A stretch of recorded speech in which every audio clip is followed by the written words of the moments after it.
Hey, this is Matt once again. We're about to end of the video. There's another paid request, this time for Joe. And he wanted me to do a commentary for Death Rides a Horse, a 1967 Western.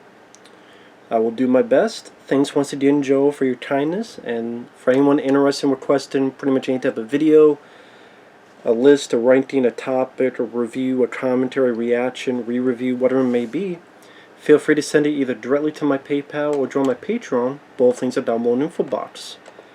So I have a pause at the beginning, Joe, and I'll count down. 3, 2, 1, pressing play. With the MGM logo here.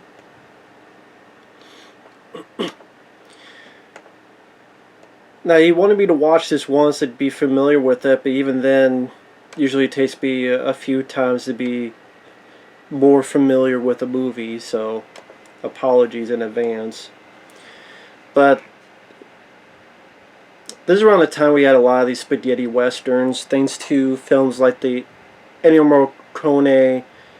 Well, he did the music for this, but he did a lot of music for these. But the Sergio Leone directed Man with No Name trilogy with Clint Eastwood. Fistful of Dollars for a Few Dollars More, and The Good, the Bad, the Ugly. Those were very successful for Clint Eastwood. It helped him quite a bit, and that led into the Dirty Harry films and so forth. Now, one of the stars of this film is Lee Van Cleef, who was in For a Few Dollars More and The Good, the Bad, and the Ugly, playing two different characters. And I liked all three of those movies. I mean, my favorite is probably For a Few Dollars More. I think those came out in 4K. But I do like all three of them. But my favorite might be For a Few Dollars More. But I do like A Fistful of Dollars and so forth. But yeah, Lee Van Cleef was in the later two. And then he was in quite a few of these westerns. And there's Lee Van Cleef right there, name-wise. John Phillip Law in Death Rides a Horse. Now, Lee Van Cleef would later go on to be in Escape from New York with Kurt Russell, directed by John Carpenter. He was also in the Chuck Norris film The Octagon, I believe. I say that because sometimes I'm so sure and then I get stuff wrong, so I apologize in advance if I get stuff wrong. I'm not an expert on anything. I'm pretty stupid. But, and I think there's a TV show for a little bit that he was on.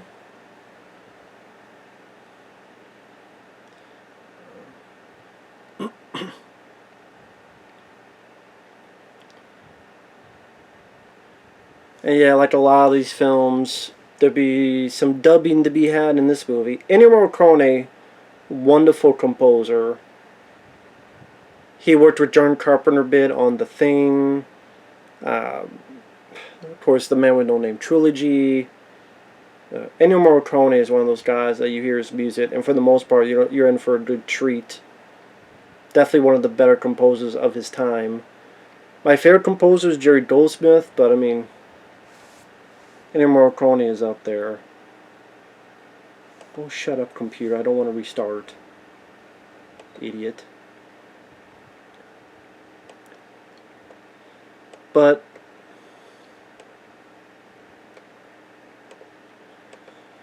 pretty much the gist of the plot of the film is that this family, the father gets killed, parts of the family get violated and also killed, and the little boy is almost killed, but someone saves him, and he gets little clues as one has a scar, one has a tattoo, one's wearing a specific necklace.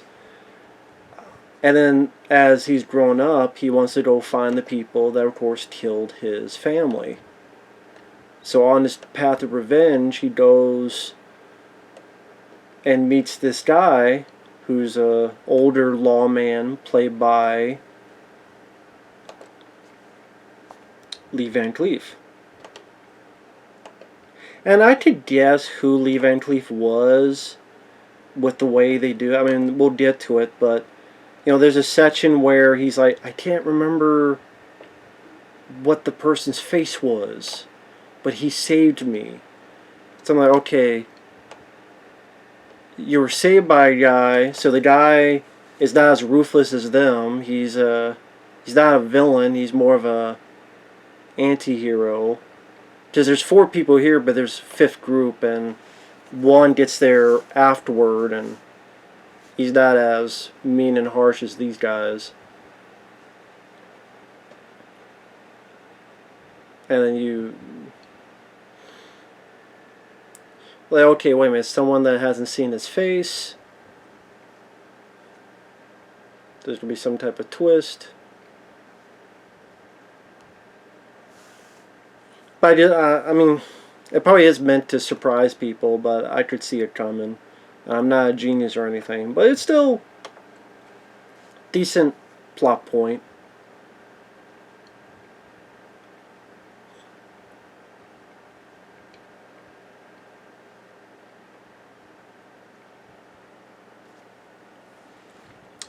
Yeah, this is where the father's going to get gunned down, and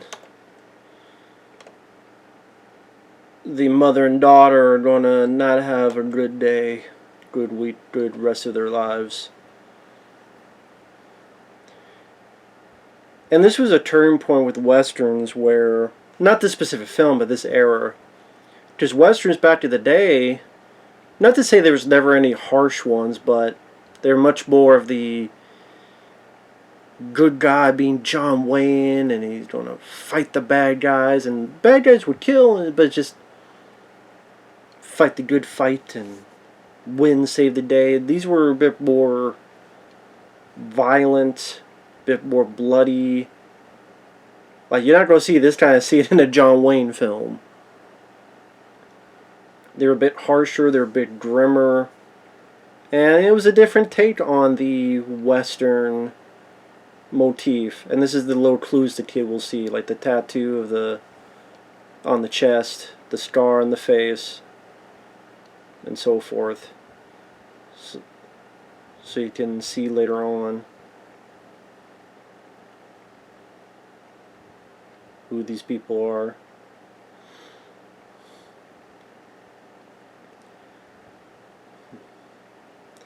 I guess, I've said before I'm not really a big Western guy, but I mean, there are Westerns I've enjoyed.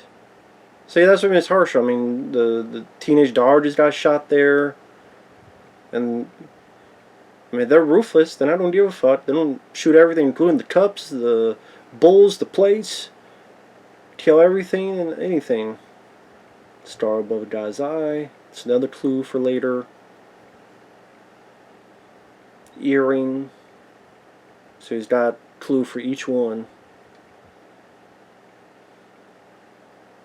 I do like the sound effects as well of the guns.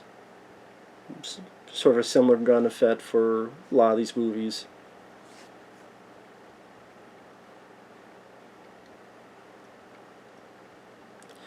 That's a guy, again, we don't see his face, can't see his face, but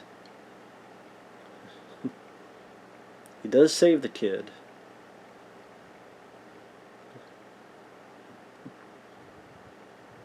So you know there's something a bit different, a bit unique with this one, this last one, coming up the rear.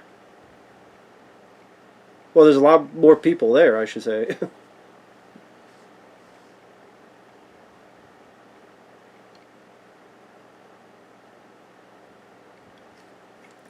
Now, Sean Phillip Laws, who's going to be the grown version of this kid, I didn't really follow him much. So, I'm not really most familiar with his acting career.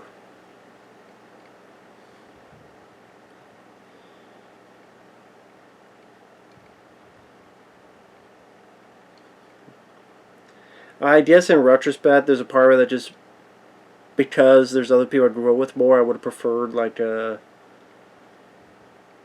Charles Bronson or even Terrence Hill or someone else.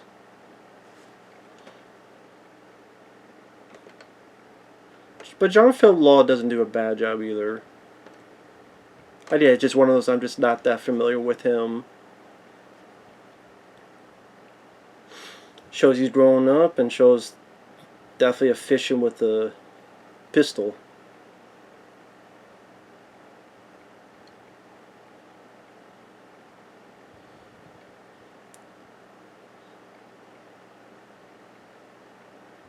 Not shooting terts.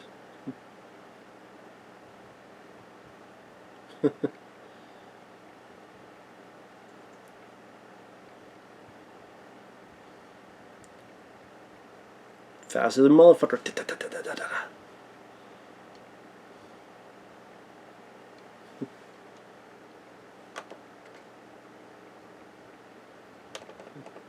The rifleman. Is the damn rifleman.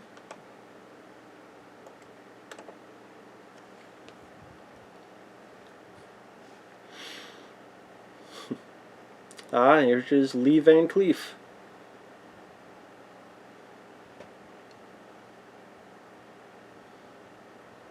As our man who's finally out of prison after quite a few years.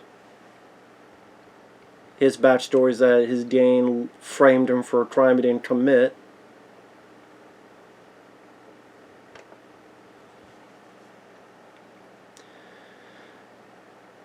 And again, spoiler alert, he's the fifth guy who saved the kid and got there too late.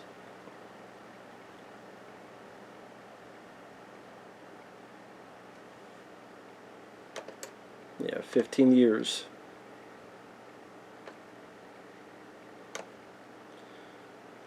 Of course, the reason it's dubbed is most of these, they're called spaghetti westerns because they were westerns filmed in Italy. Kind of like what Leonardo DiCaprio would go film in Once Upon a Time in Hollywood.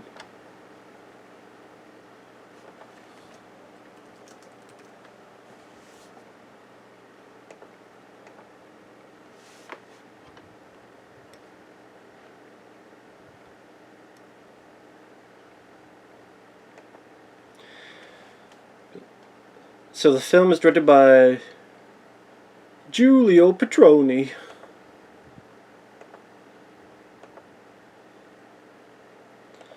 Passed away in 2010.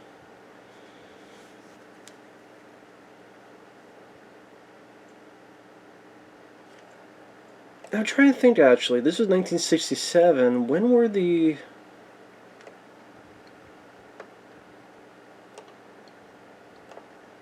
Let's see real quick. Was this before For a Few Days More? I mean, for a few days more. For a few dollars more? I'm trying to think.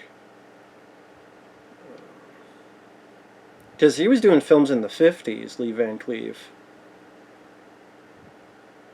Yeah, he had done For a Few Days More in 65 and Good, the Bad, the Ugly in 66. But this is a guy who was doing films for the longest time. I mean, he was in...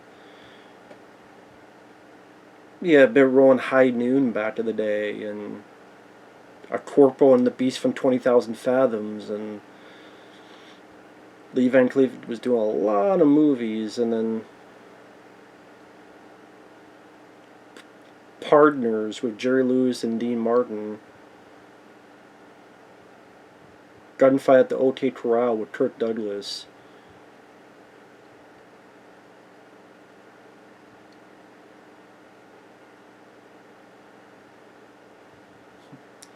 Yeah, For a Few Dollars More definitely opened it up to much of a wider audience. Because he had Death Rides a Horse, Sabata, El Condor, Captain Apache, Return of Sabata, Mean Frank and Crazy Tony. That wasn't a western, but that was... The Stranger and the Gunfighter, that was a western. That was a western as well as a kung fu guy in it. I think the guy from Five Fingers of Death, Lo Lei. Yeah, Lo Lee.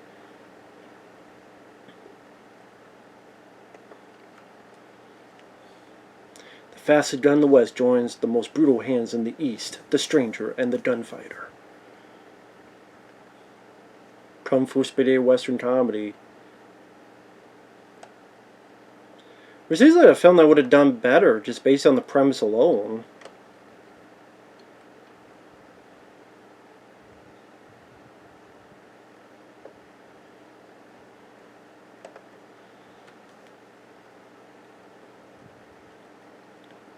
But yeah, when he got into the 80s, he was slowing down a bit, but at least he was in the Orthodontist for New York. Armed Response, that's right, with David Carradine in 1986. His last movies was Thieves of Fortune in 1990. And one of his was Speed Zone, which I did see, which is like a lame Cannonball Run ripoff with John Tandy. And then TV, I know he was on a TV show, The Master, that's what it was called, 1984. Yeah, The Master didn't last that long. It was for like 13 episodes, but it was with Lee Van Cleef and Sho Kosugi was in it.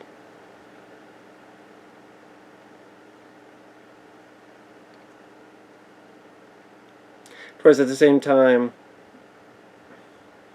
I don't know if anyone could buy fucking Lee Van Cleef as a ninja master. I love it, Lee Van Cleef, but that's kind of a hard pill to swallow. But yeah, the last film he did was in 1990, Thieves of Fortune. Definitely an epic feeling Ennio Morricone's score with this. I swear this is a piece of music Tarantino has used. I could be wrong, but I swear it is. Yeah, I could be wrong on that.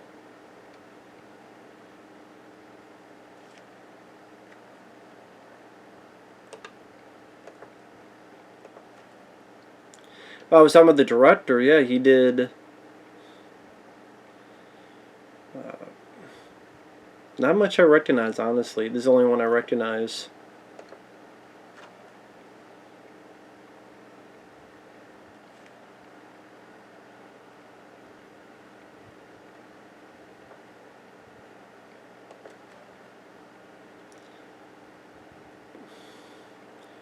Sorry, I'm looking up to see if there's any info I can find on the movie.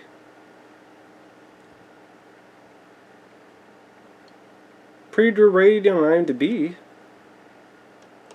In the 7s.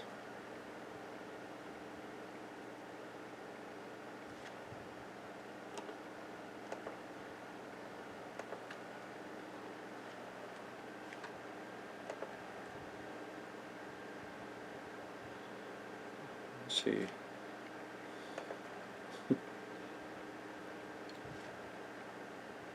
Yep, I knew it. It was in Kill Bill Volume 1. The film's theme heard when the bride calls out O-Rin in the House of Blue Leaves. The stream close-up of the eyes followed by a bright orange-yellow flashback of the massacre. I knew I heard this music before. It was in Kill Bill Volume 1. I did when Uma Thurman calls out O-Rin and at the end of the movie.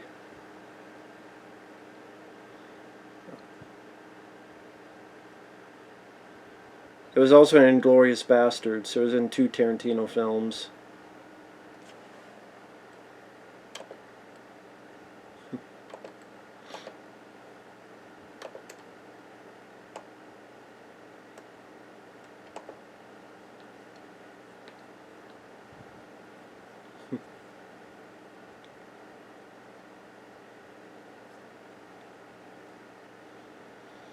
Lee Van Cleef, he did a great look and presence to him. I will say he fit very well. And this is one of those times where he's a good guy. Like technically, I mean, I guess it's State from New York, and I guess a lot of times you think that he plays a bad guy, like as the good, the bad, and the ugly. But like for a few dollars more, he was a good guy. And this one, he's pretty much a good guy. So.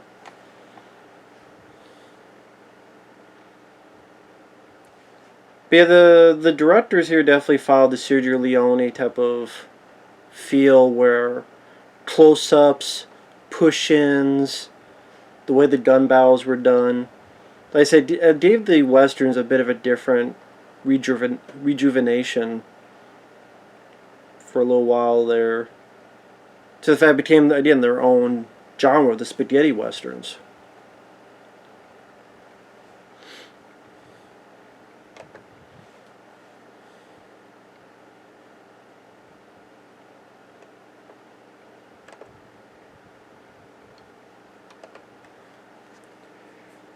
The original title of the film was Duel in the Wind.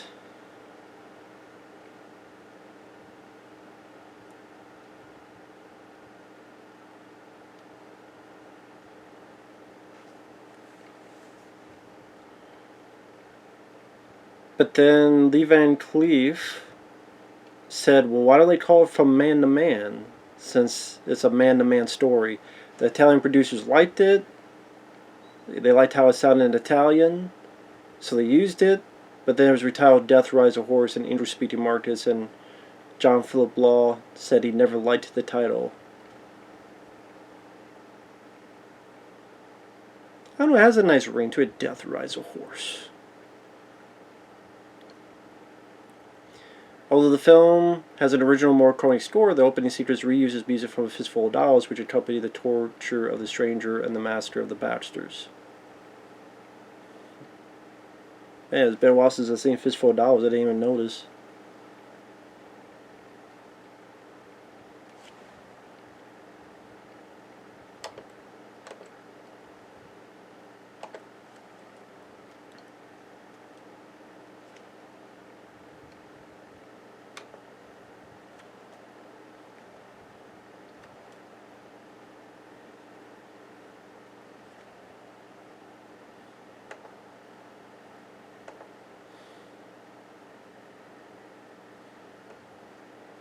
Now we have this man on a revenge.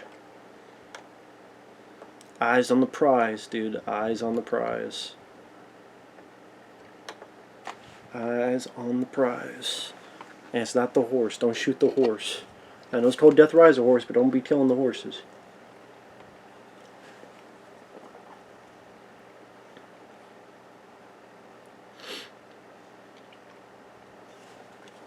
And that's the thing that people don't realize. Back in the day with the studios, a lot of studios had their own section for these westerns because there'd be so many made that they would build these full towns, and you change this and that. Then for TV shows like Bonanza and Rawhide, which had Clint Eastwood in it. So there's a lot of TV shows, a lot of movies, sometimes very cheap movies, even to the point you had like Jesse James meets Frankenstein's daughter and Billy the Kid versus Dracula, I think, or wait, Jesse James meets Frankenstein's daughter and Billy Kid. I think it's called Billy Kid versus Dracula. Anyway, you had all sorts of type of stuff. The Three Stooges. How the West Was Fun, or I can't remember. Three Stooges, when it was Curly Joe Dorita, they did a western with Adam West. Yes, Three Stooges did a movie with Adam West, again, in their later years, going to the 50s, 60s era.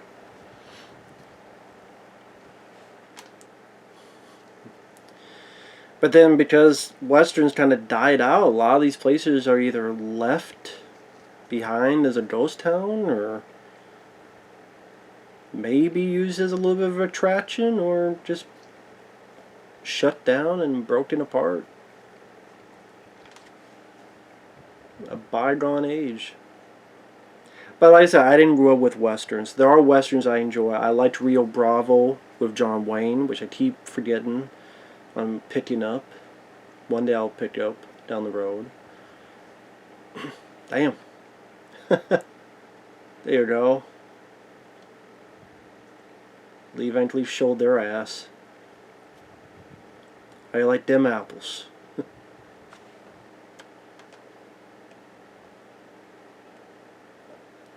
They try to shoot me in the back. Fuck face. Leave me alone. What you want? Piss, piss off. They tried killing me, dickwad. Busted in my room, so I busted their head with bullets. Should have left me alone.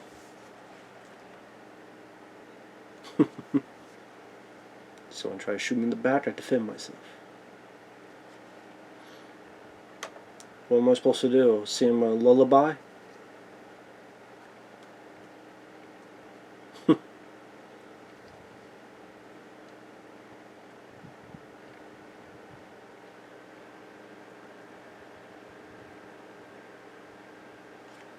Okay. If you say so.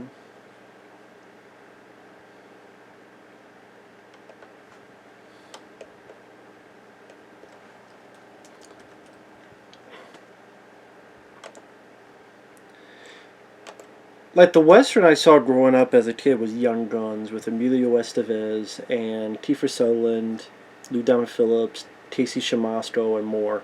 That was the film I watched the most dealing with the Western genre.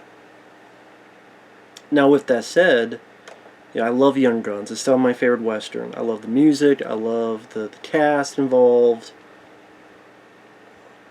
It's my kind of Western because it has that 80s feel as well as being a Western. I don't know how else to explain it. But as years have come and gone, I like High Plains Drifter with Clint Eastwood. I like the Man with No Name trilogy. Rio Bravo. I would say that's my favorite John Wayne film. Even the Two Mules for Sister Sarah, which a lot of people don't like, I actually didn't mind that one. Tombstone, of course.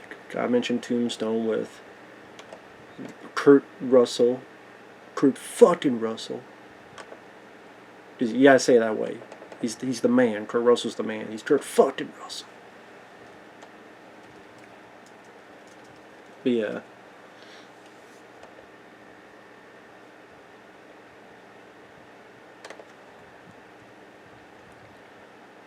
File them up your ass.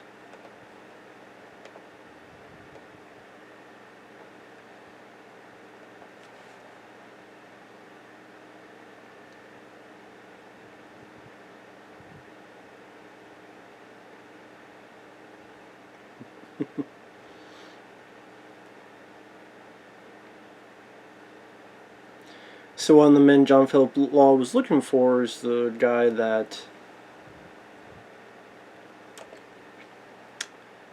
our man here killed.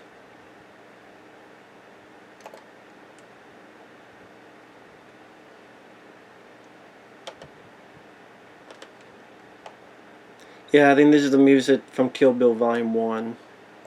I mean, it would be later used in that, I should say.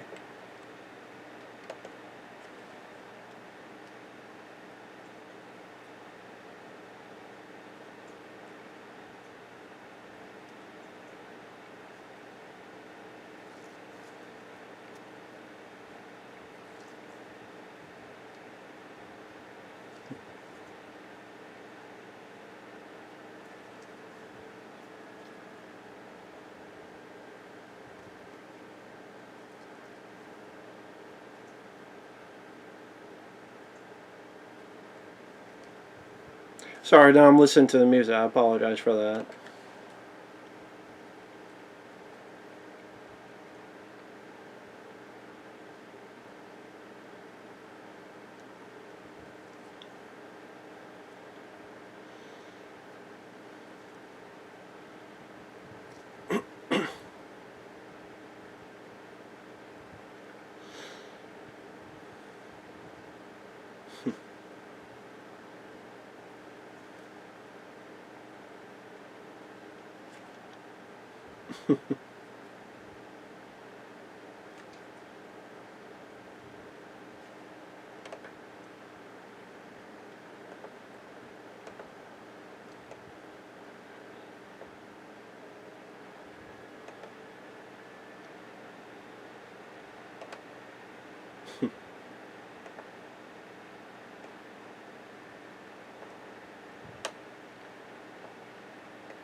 Again, like John Philip Law,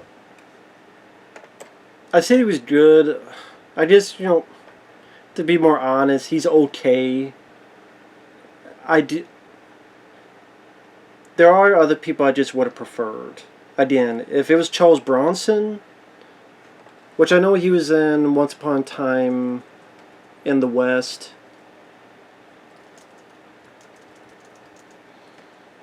And I'm trying to remember, look up what year that is. Which that film's like 2.5 hours long, so for people out there, no thanks on that request. Just too long of a movie. Not a bad movie, just too long of a movie for me. But, that had Charles Bronson. That was 1968, a year after this. So I would have loved to have seen Charles Bronson in this film. I think I would like him more than John Philip Law.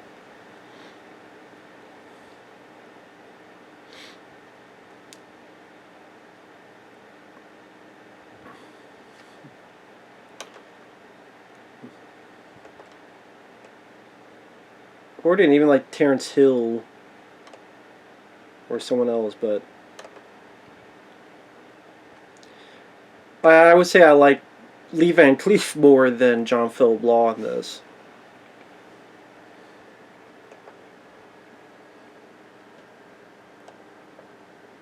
He's the guy that keeps me going in the steam of things and the story. It's his character, and you find out kind of his arc, sort of his take of redemption, so to speak. That's really what this whole journey is, kind of a tale of redemption for... I mean, I know for most people it's revenge that our John Philip Law character wants for his family, but again, the more interesting story for me is the redemption of Lee Van Cleef's character, and even by then, kind of his reward for that redemption, where he could have been killed off, but he's not.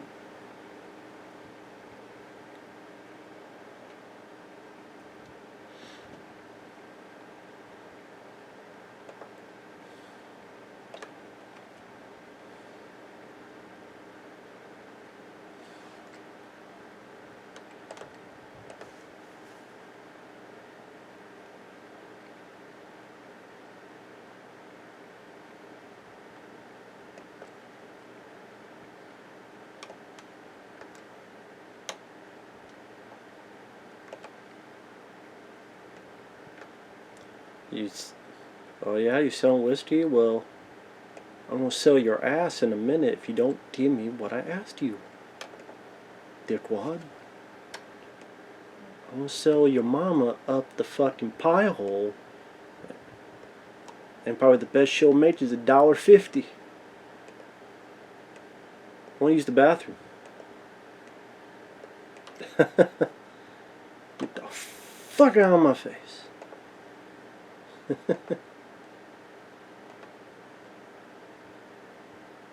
You bastards.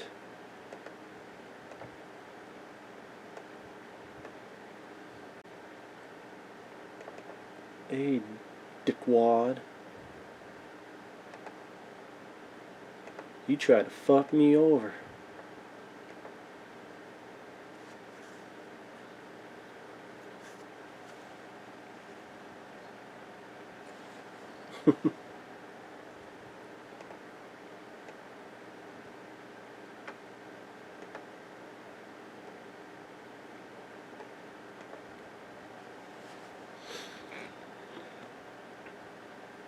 Dude, come on, you tried to kill me. You could at least not spit in my face.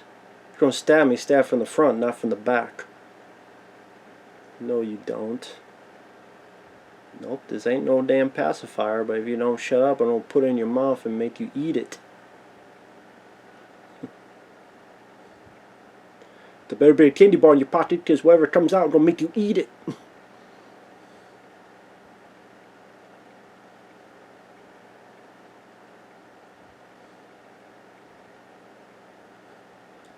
See, that's... I think Louis Gossett Jr. said that line in the movie.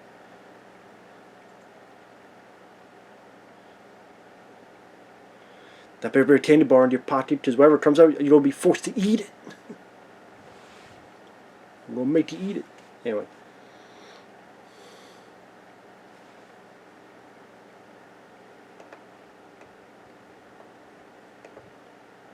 Yeah. Yeah. Drop it? How about drop a bullet in your head and then we can drop it? Oh, $100. Ooh. Whew. $100 for 15 years. Whoa, that's a... That's what we're just gonna see. Yeah. As he says.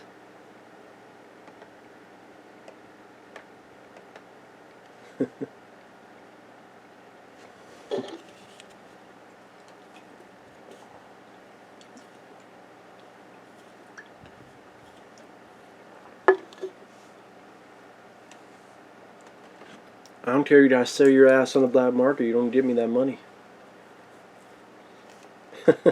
Look around this place. How pretty. It's so pretty. This place, so pretty. Oh yeah, you probably got a safe, huh?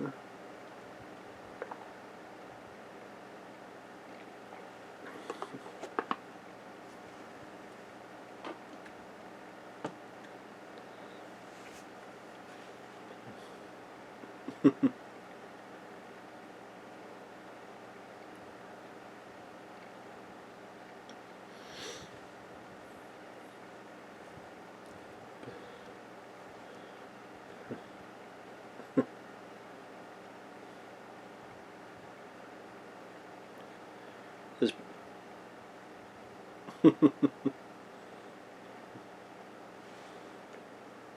Again, that's really one of my only issues with this film is that John Philip Law to me is just not as interesting as Lee Van Cleef. And it's not that it's the story isn't interesting, it's just the actor, I don't know. Maybe it's the dubbing. Yeah, I don't know if it's the way it's dubbed or just him in general. You need a drink.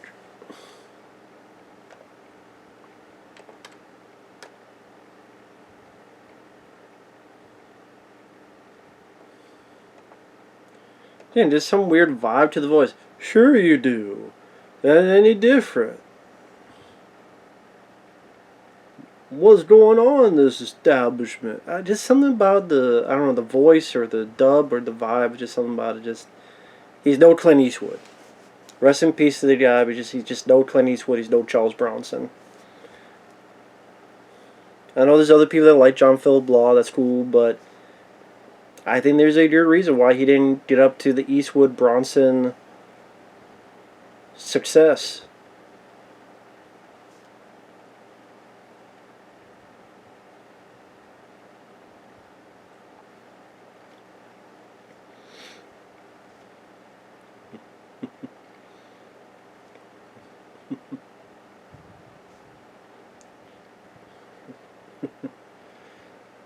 Yeah, that's not going to cause any trouble. There you go. Spilled.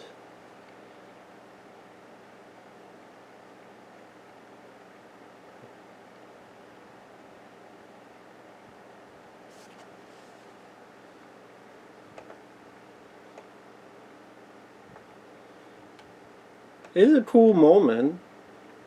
I never leave without finishing my drink. Knocked him right through the damn window.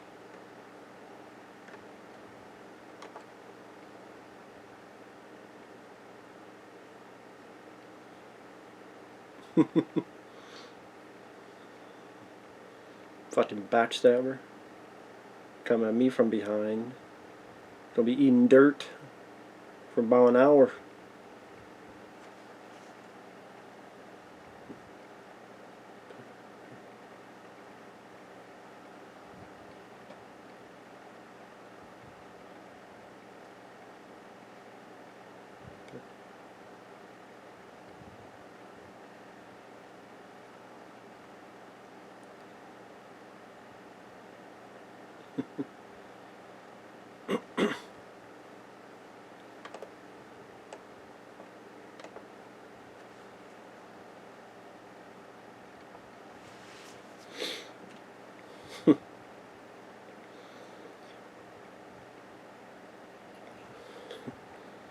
Guy definitely got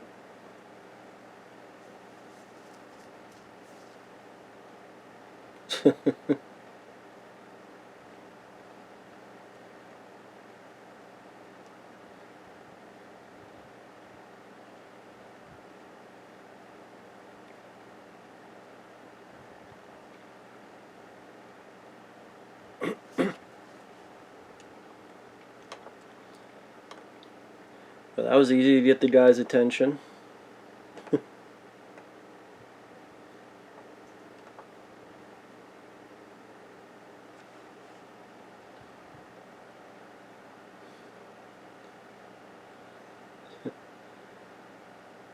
I turn the lights off to get ready for a secret butt sex section. Section of your ass ready for the taken. Take it 1, 2, 3. That's why he's in the dark.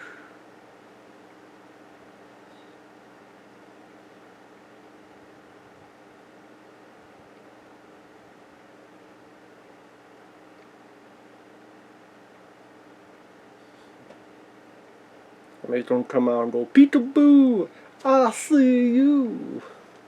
Like,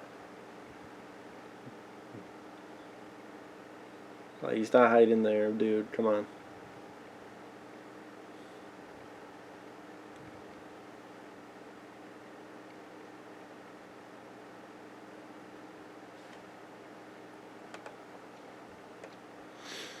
Ah, Lee Van Cleef.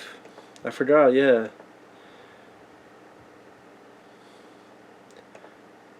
Yeah, because I remember going, wow, that's a bit strange. Like, he's ready to meet the guy, and then it seems like the next scene, oh, he's going to be beating the guy that he was told to meet. And it's like, oh no, I guess it's much later. It's this bit of business.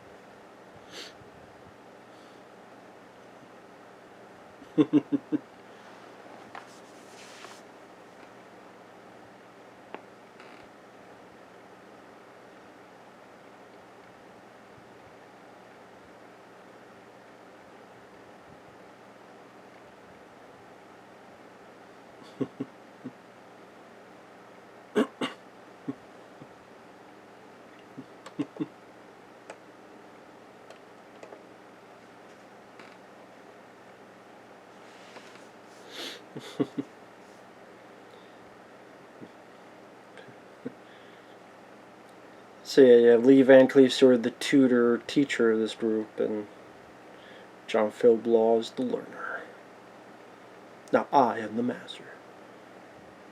Only the master of evil, Darth. Until we meet and you kick my ass on a shitty fucking Obi-Wan TV show, and none of that fucking matters because the people who apparently made the show haven't seen fucking Star Wars. In fact, one of the writers admit they never even saw fucking Darth Vader Revenge of the Sith, which is part of the fucking story, but sorry, I digress.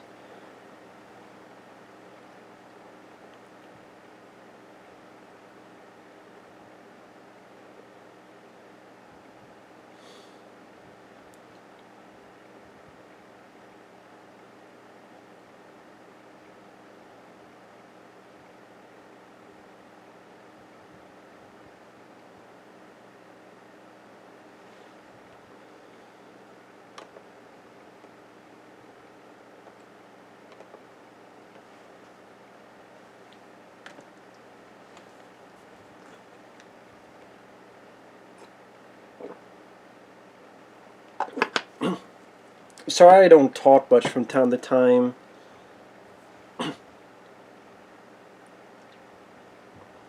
At time I get sucked into the movie again. Because like this is a film that I did not grow up with. I did seeing it for the first time thanks to Joe. It is for free on YouTube for those who want to watch it. Again, it is for free on YouTube. How long it'll be on there for, I don't know.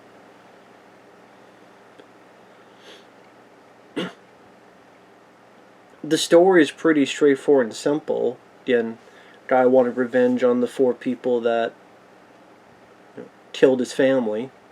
And then Lee Van Cleef, as sort of the mentor tutor, who has his own issues with this group of people.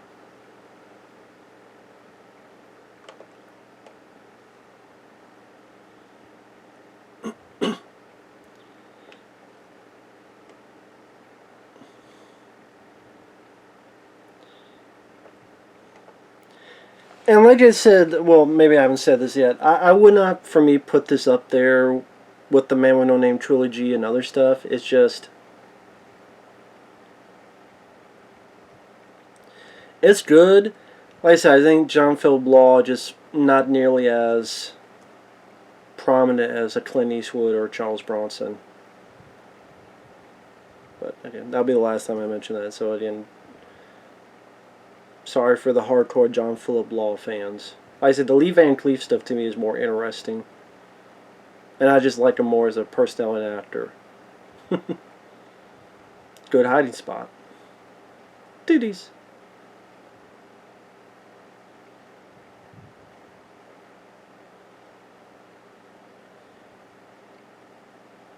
Fuck you and fuck you $500. Dumbass.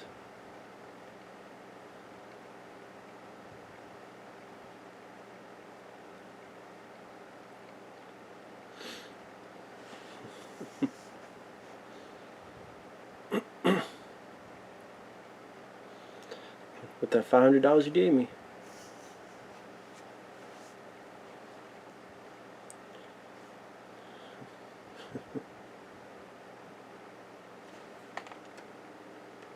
Deal the cards.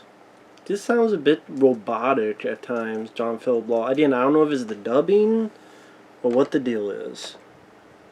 But let's look up a bit of John Phillip Law as this card game goes into play here.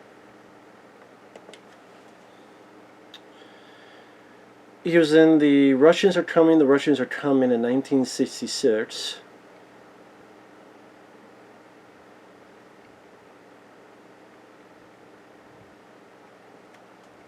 John Phillip Law passed away in 2008. He was in Barbarella with Jane Fonda.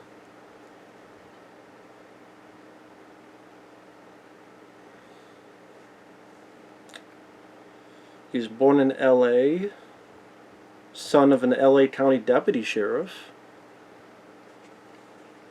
Graduated, moved to New York, studied acting.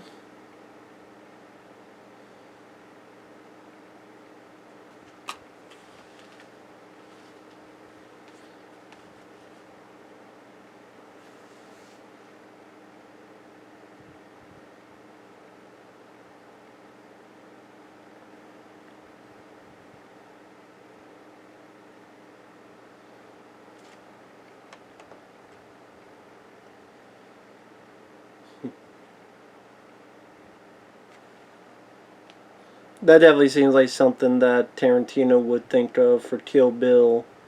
Each time he sees this person, sees a clue, there's like a red light and a flashback to what happened in the past.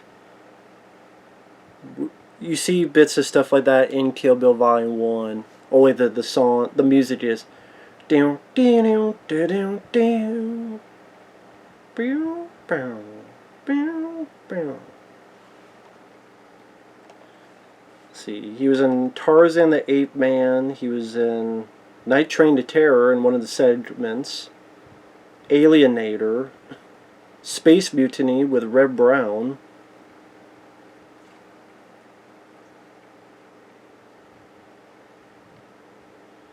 It's not really, big films.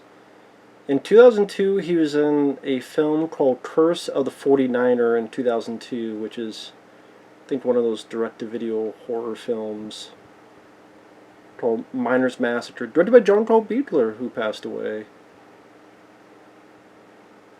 Karen Black, Richard Lynch, Vernon Wells, Martin Cove, Jeff Conaway. That cast sounds decent for the most part, but I'm sure they're all bit parts, as mainly just these little kids. I looked at these teenagers. There you go. Shows how fast this guy is.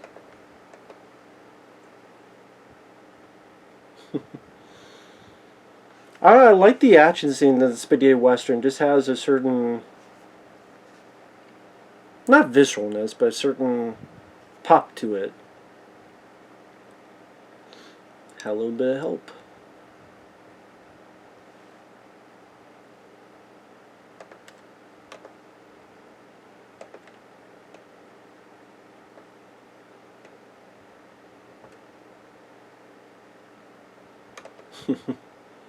Four bullets for one man, that's a waste. Got a point.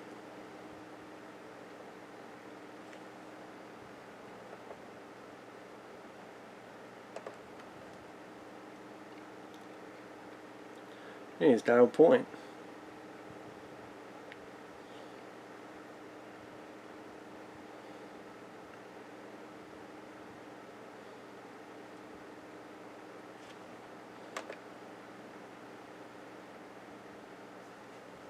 You owe me 15,000.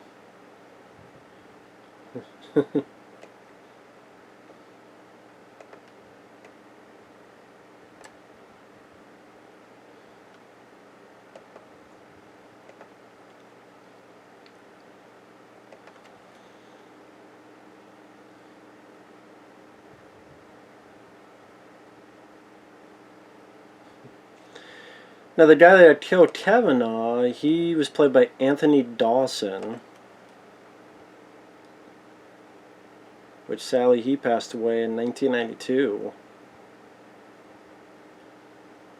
Oh, he was Professor Dent and Dr. No, and he was Blofeld in From Russia with Love and Thunderball. Oh, okay. Wow, he was Blofeld in those two. He was also in Alfred Hitchcock's Dial M for Murder.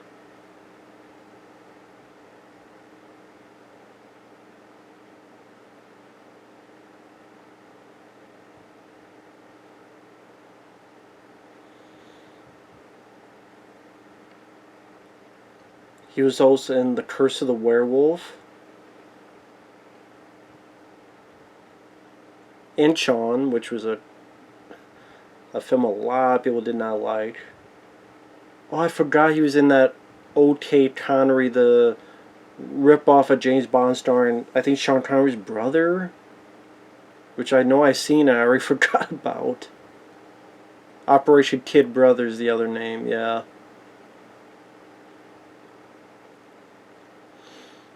Oh, he played a priest in Ghoulies too. Okay. Well, that was one of the last roles he played.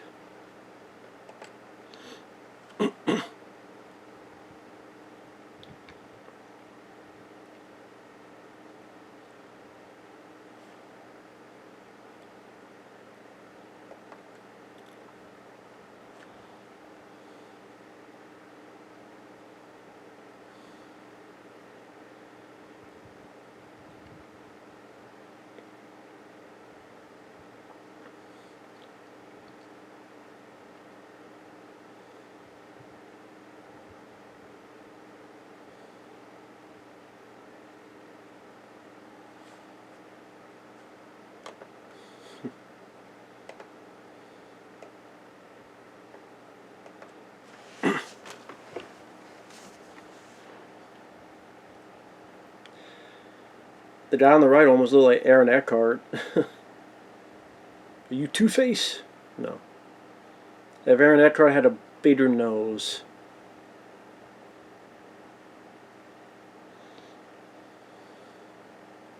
The guy on the left looks almost like, I don't know, James Caan's brother.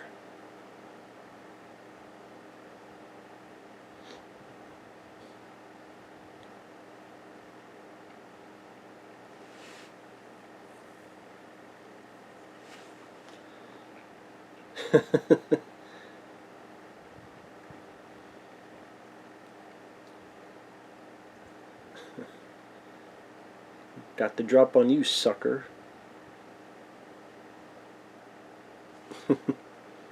Easy there, buddy. Easy there. Don't pit too much of a fight.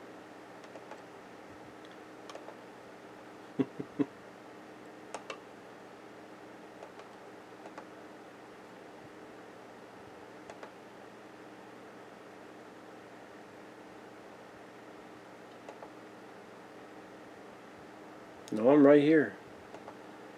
No. Fuck off.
Sure about that, or you're just gonna fuck me over again.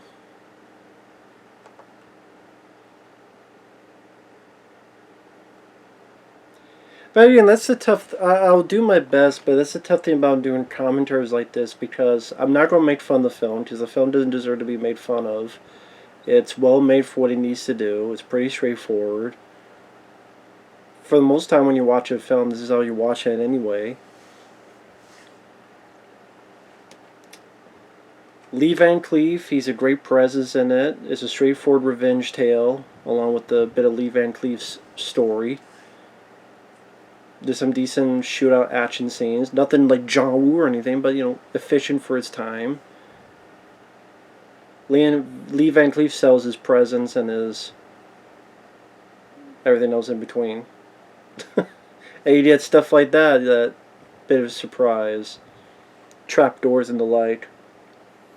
It's not every Western where the bad guy has a trapdoor like that.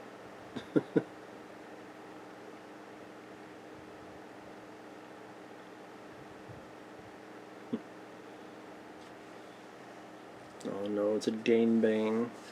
Be careful, man. Shoot him. Pew pew pew pew. Huey. Dewey. Louie. And Kablooey.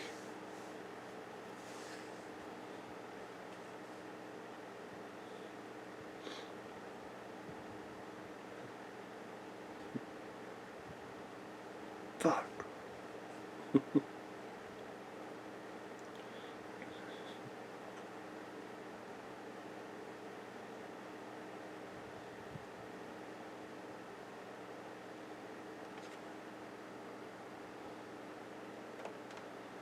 Again, those old school sound effects too that definitely have a bit of a oomph to them. For the punch effects. They're going to beat on him to punish him, and then they're going to try to frame him for this other crime they're going to commit. So he get framed again.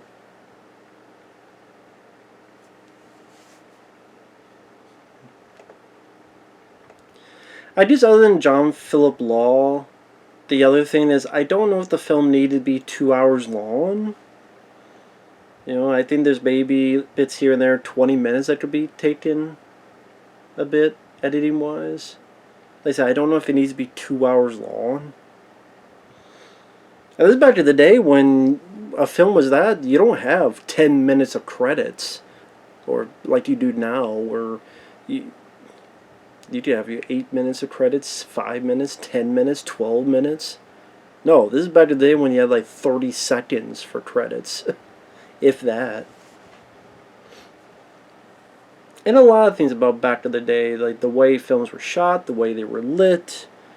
They had to do it in camera. They had to worry about the lighting in camera. That's why, and also shooting on film, whether it be 35mm or 16mm or whatever the millimeter may be. Shooting on film, you talk to people that go into making films in the 2K or 4K stands, they talk about how with a 4K, things will look better on film and you can improve on it. You can't really do that with digital because digital is digital. It's kind of already there. With film, but because the way it's shot, the way they were lit, and all that jazz, and the film itself, you can make films look more vibrant. And nowadays, with filters and fake, at times, there's real light being used, but at times you tell it's a bit fakery, a bit in post with the lighting, and sometimes it can be done well, sometimes it does look artificial, because it is. And like this film here, you look at the widescreen, you look at the way this film's shot, the framing, no shaky cam, no out of the blue digital, well, this little bit here, this little bit there that takes you out of the illusion. Things that people take for granted until you don't see them anymore. Even you look at like PM Entertainment action films of the 90s, and they had to have car crashes and shootouts and wall-to-wall action. Like, okay, wow, cool, this is another one and another one. Nowadays, if a film does that and it's a third of that intensity, it gets applause. Because it's been so long since they've seen something like that, again, it was something that was taken for granted. You don't know what you got till it's gone, as they say.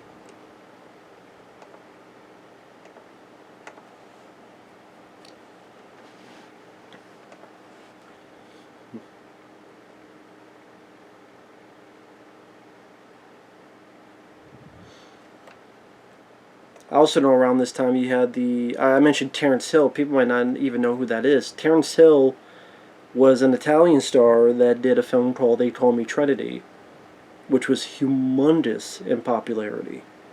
And then there's a sequel, Trinity is Still My Name, and then he did a lot of films. He did some by himself, but he did a lot of films with this other guy named Bud Spencer, which he starred in They Call Me Trinity and the sequel and others. And they were huge. And I mean, even Tarantino used at the end of, oh my god, I know the Django with Jamie Foxx. You know the song at the end of that film? Do do do do do do do do do do do. That's the theme from They Call Me Trinity, and that's used for the absolute end of the film. And I'm like, wow, that took me back, because I love, I love that movie and I love that theme.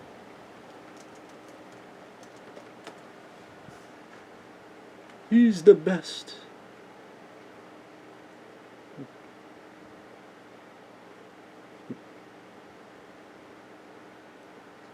And that was where the dubbing actually fit, because Terence Hill, he's Italian. So the guy they use for the English translation of him, I thought worked perfectly. Same with Bud Spencer and They Call Me Trinity. I wish they used them for every film they did. Sometimes they did, and sometimes they have different voices.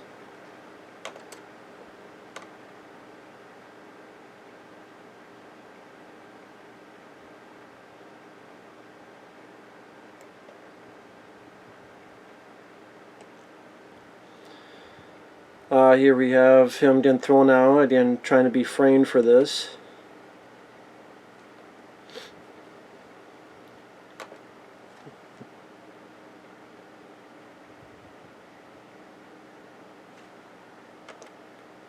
Which then he gets arrested for it, even though he didn't do it.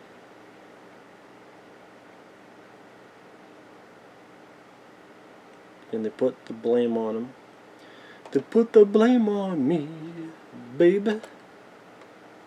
You put the blame on me, you fucking cocksuckers. You put the blame on me, baby.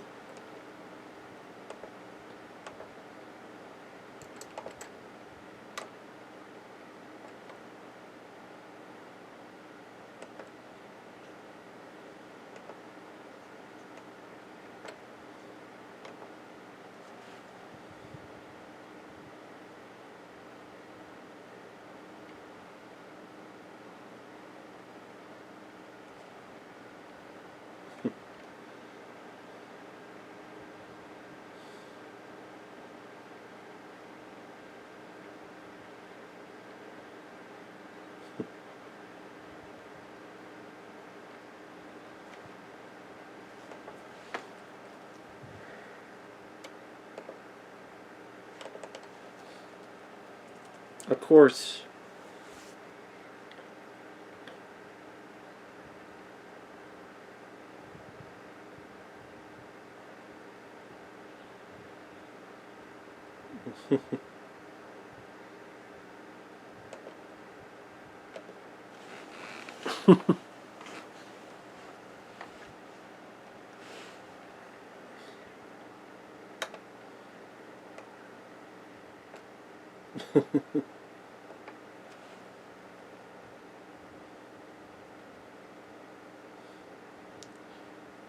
I'm sure people wonder why doesn't he just tell what happened, but no one's going to believe that this guy did. Then no one's going to believe him. So I doubt he'd be. It wouldn't do much to say anything anyway.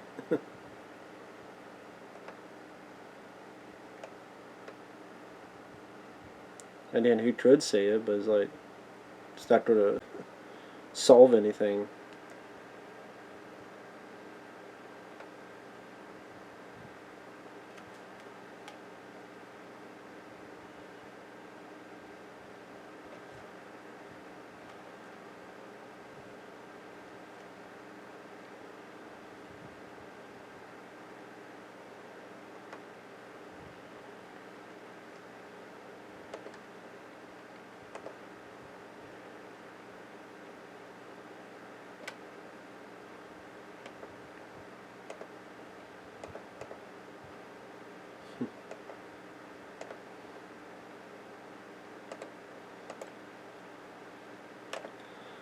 I think if you wonder why you keep hearing clicking sounds and trying to look up info for this, doesn't help with all these stupid ads popping up.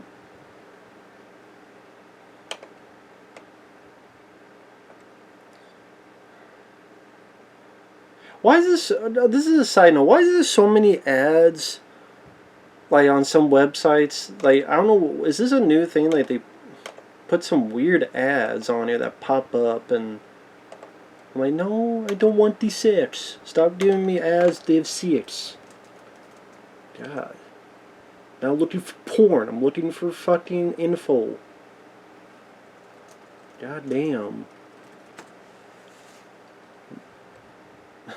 You imagine if YouTube did the same thing? They just start selling, yeah, get all these porno ads. We'll pay you. Imagine YouTube started doing that. Along with, or I'm picking the wrong websites to look for info on this movie. Fuck's sake. Fucking things, man. Crazy.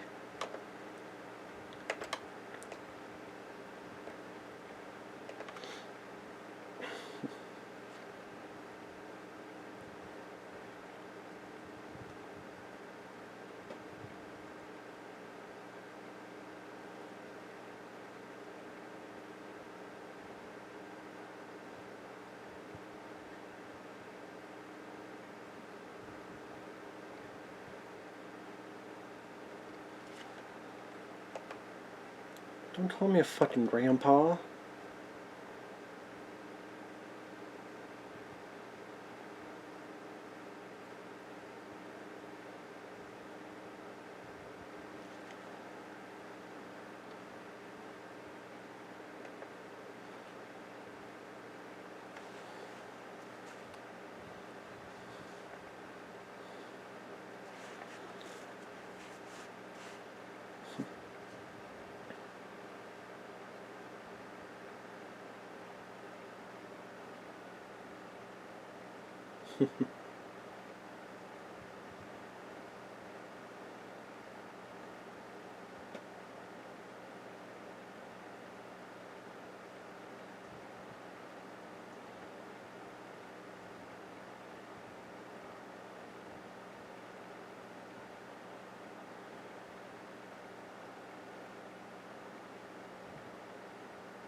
Can I at least get some water?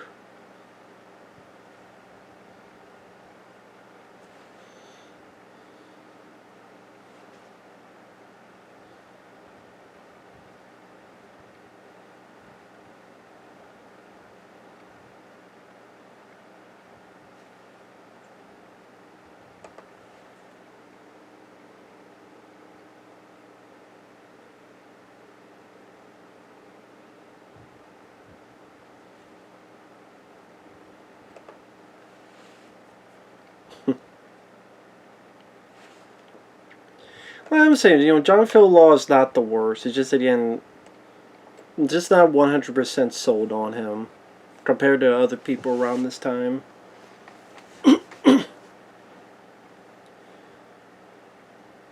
I would ask questions to the audience, but I didn't. Each time I've done a commenter and I've asked a question, no one ever answers because no one watches these things. So,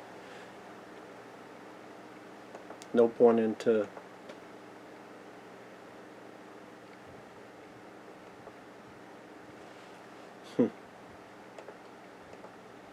Guess sort of his way of trying to, not sappy, but at least a little bit nice words to him.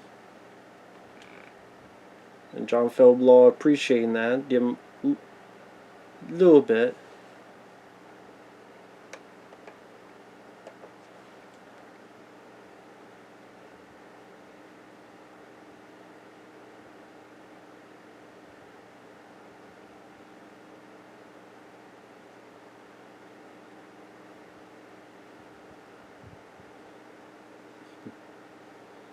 And a nice piece of music from Ennio Morricone there.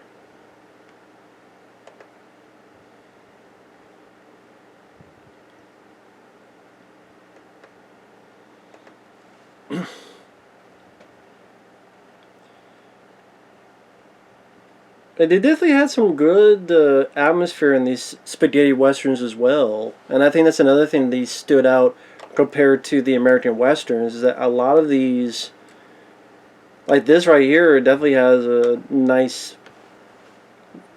almost supernatural vibe to it, with the swirl of the dust wind and the skulls and heads left on the ground. Again, because of how more grimmer and violent they are compared to a lot of the American westerns at the time. Like I said, people appreciate the different stance it took on it. Like I said, that's a good shot with the wind and the sand blowing. There's a nice look at the whole location, the mountains in the background. Definitely picked the right spot to film.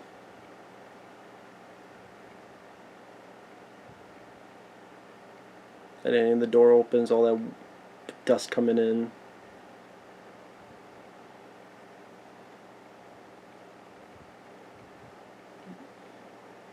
I mean, it's supposed to be Mexico, but I don't know exactly where this was shot because I don't know much about the movie itself info-wise.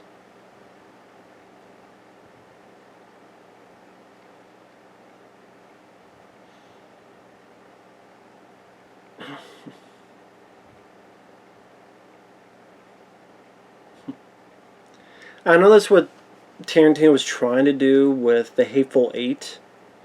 He was trying to make his own spaghetti western, but I just did not like The Hateful Eight. Since I've mentioned, Tarantino took movies like this as inspiration. How would I put it? Okay, with Tarantino, I liked Reservoir Dogs. I loved Pulp Fiction. He wrote and co-starred in From Dusk Till Dawn, and I love that movie. Loved Kill Bill Volume 1. I liked Kill Bill Volume 2. I liked Jackie Brown. Once Upon a Time in Hollywood I thought was one of his better ones. But Django Unchained I was mixed with. I did not like Inglourious Bastards, and The Hateful Eight is my least favorite. The Hateful Eight, I did not like the way Caruso was used. I thought it was just way too long of a movie for what the story it was telling. I don't think it needed to be that damn long. The ending I did not find satisfying at all. There's a lot of issues I have with it. Like, this ending is satisfying.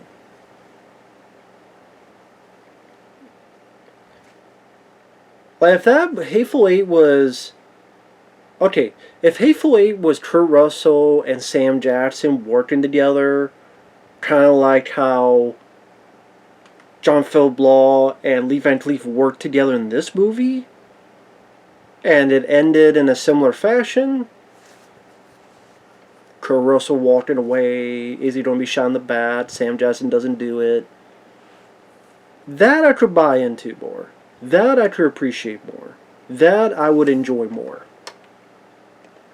Because how old is Kurt Russell? And then Sam Jackson. Because Kurt Russell was doing movies back in the day with Disney. He's 71 years old. Wow. And Samuel Jackson, he's not young. He's probably, what, 60s?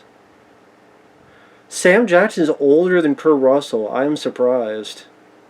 I don't know why I'm surprised. Yeah, but Sam Jackson's older than Kurt Russell. I didn't think of that because Sam Jackson got into movies much later in life. Like, yeah, Kurt Russell was doing movies since he was a kid. Sam Jackson didn't get into movies, it seems like, till much later.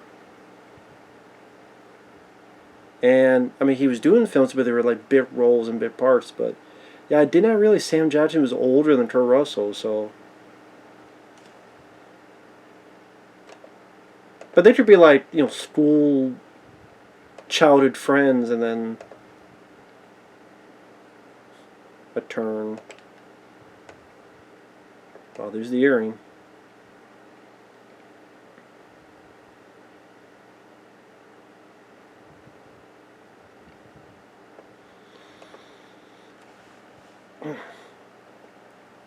Again, kind of what you would do in Kill Bill, what Tarantino would do in Kill Bill, where each time the bride sees a person and it's a flashback to what happened in the past.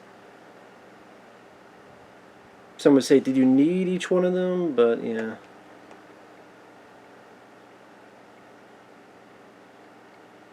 I think one of the lines in here is, when you're waiting 15 years to kill a man, just sad that you can only kill him once.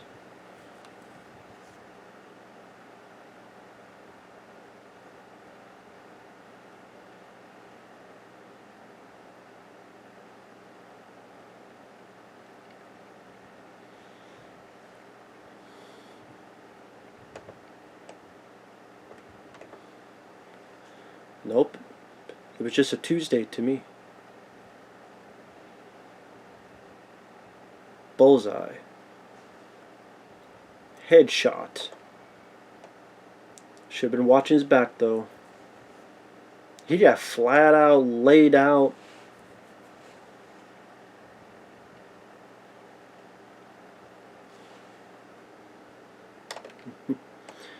You're lucky they want you alive. They said, fuck that. Headshot. Movie would be over. Well, not over. It'd just be Lee Van Cleef. Which I was surprised they didn't go with that twist, because you never know with some of these. Like, there's some of these that end very nihilistic. What was the one? I know Brad Jones, he has his character, the Cinema Snob. He reviewed one a long time ago that was very much of a...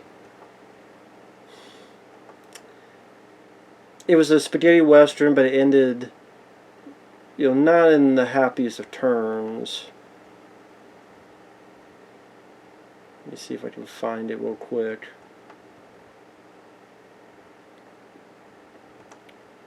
Look over here. I think it was...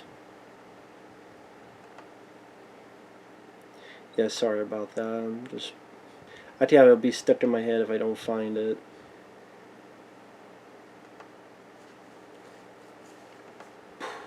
Fuck, I cannot find the goddamn...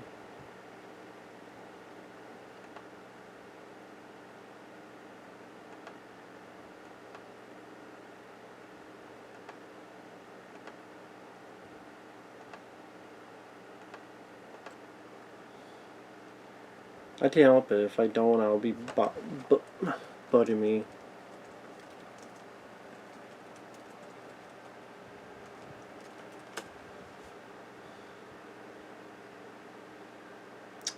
Cutthroats 9. That's what it's called. Cutthroats 9.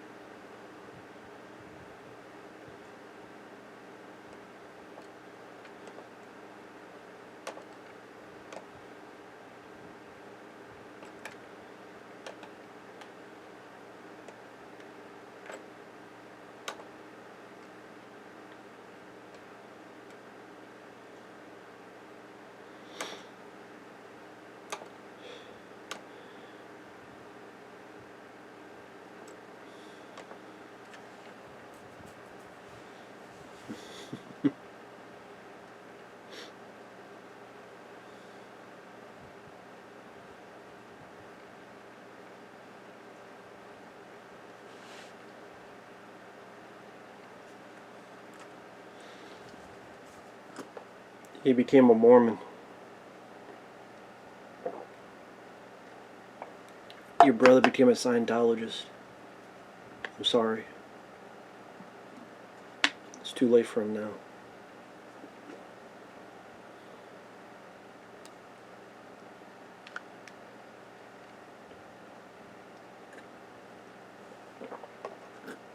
Don't worry, he's just sleeping. Permanently. But he's sleeping.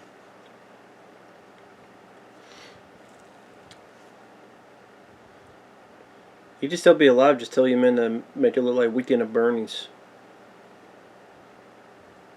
Then your brother will still be alive. Bernie. Bernie. Some lighty thoughts. That's a film I need to rewatch again, so I don't even know if I have the Blu-ray of that, but Weekend at Bernie's. Some lighty thought.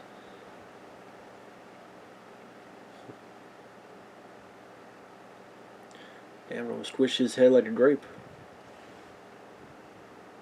Obviously, no.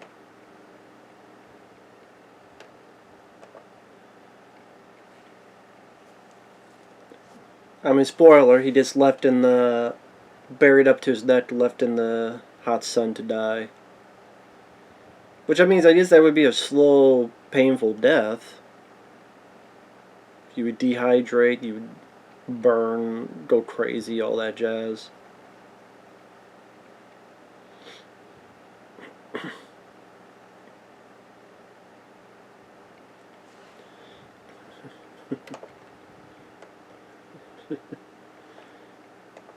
Yep, the same thing. Not the exact same vision, but, you know, that red.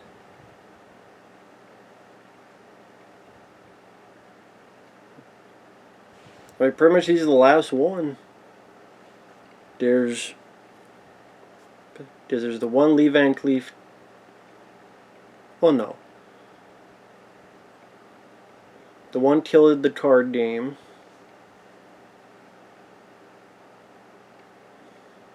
There's the other one. There's the one killed the card game. There's the one just killed now, and here's the last two. Surprised Klaus Kinski isn't one of these guys. If you don't know who Klaus Kinski is, definitely look him up. That guy has a wild history, but he's in a couple of westerns. I think a few with Clint Eastwood, actually, among others.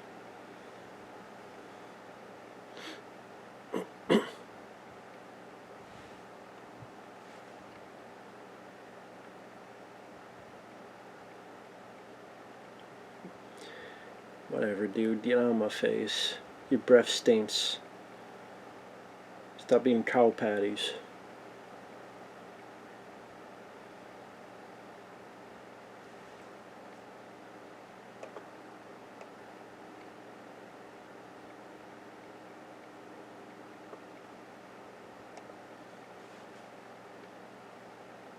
Handsome face.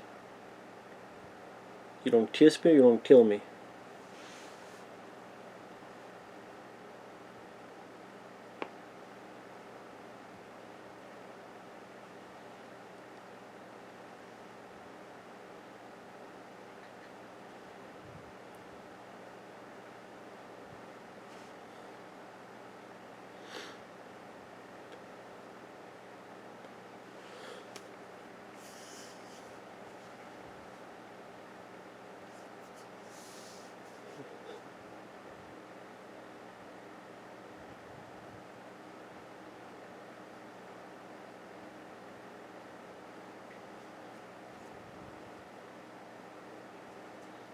He lied on his feet.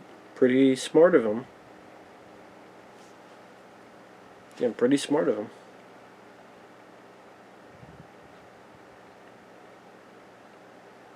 I think it's a smart decision to make this up.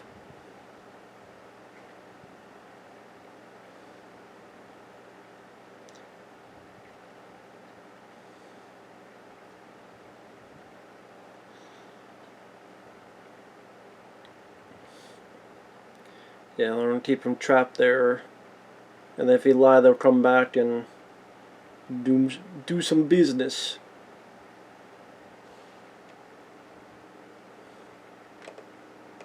Y'all keep laughing, you'll laugh yourselves to an early grave. At least they're not gonna piss on him.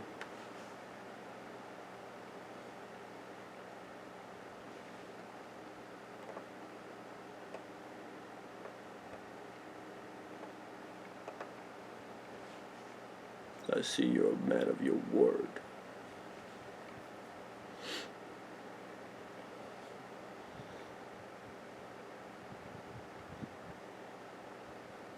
If I dib myself out with my teeth.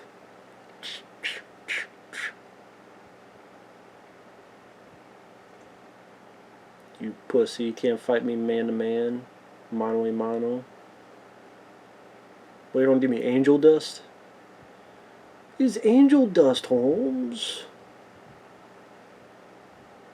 No, that's for the ants. Also dehydrate them, probably. Salt. Make them that much more thirsty. Interesting little idea to put in there. You know, make them even more thirsty. Dickheads.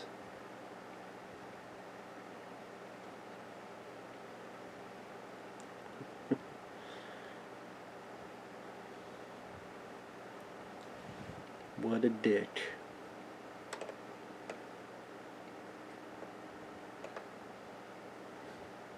Let's see them. What? Gonna show your pee-pees to each other? No, of course not.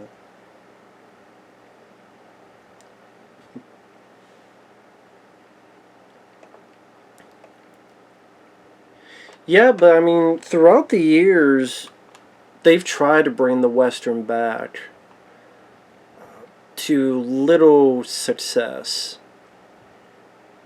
I mean, when you got into the 90s, even the late 80s, early 90s, they were kind of already dying off by then. I mean, Young Guns was a hit, and I enjoyed that.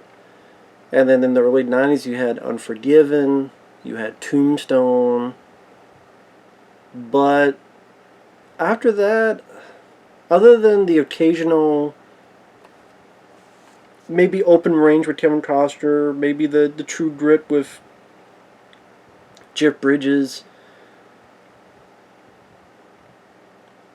or if you look at a film like No Country for Old Men as not technical Western, but kind of like a Western motif in a modern setting, not a whole lot of Westerns. And they've tried combining like sci-fi Western, like Cowboys and Aliens, which I really enjoy, Cowboys and Aliens. I think that's very underrated. There you go, Lee Van Cleef kicking some ass.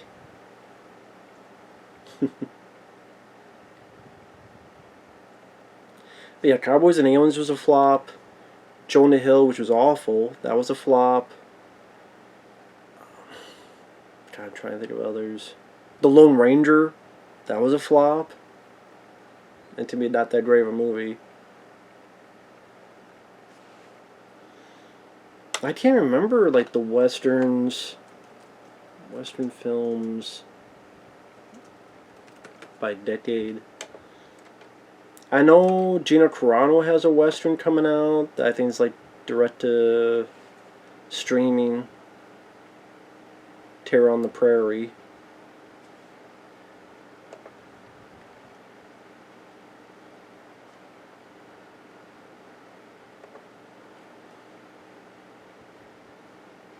I mean, what, 2021 Westerns?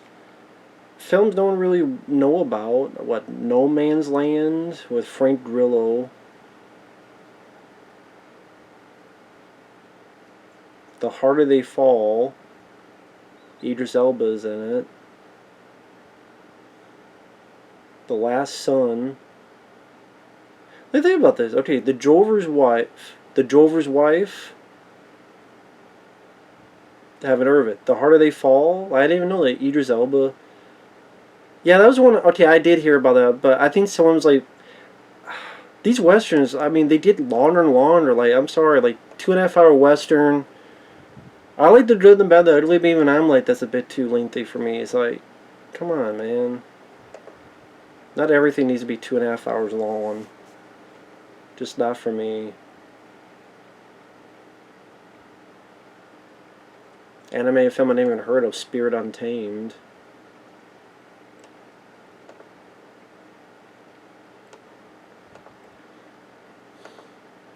I'm just looking at this. It's not like a whole lot of like big Western hits is what I'm thinking of. Like what films were huge Western hits?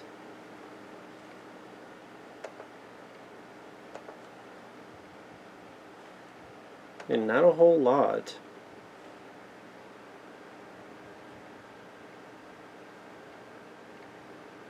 That film Let 'Em Go with Kevin Costner, which I wasn't really big on.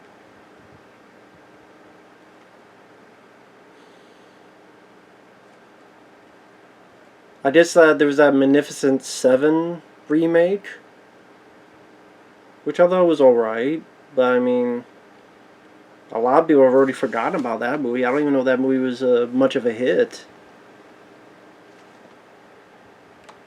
I mean, I forgot that was a thing. And sorry, I've just looked through like what westerns come out. 2019, Deadwood the movie. The Sisters Brothers, I was not a fan of with John C. Reilly. I know a lot of people like that. I could not get into that one. Wind River, but that's like more of a modern western. I did like Wind River.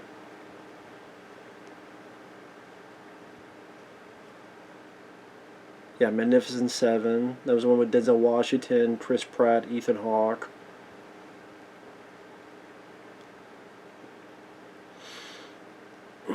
I guess what I'm getting at is there's not a lot of them coming out that were huge hits. Maybe the Revenant, which I did like, that was 2015.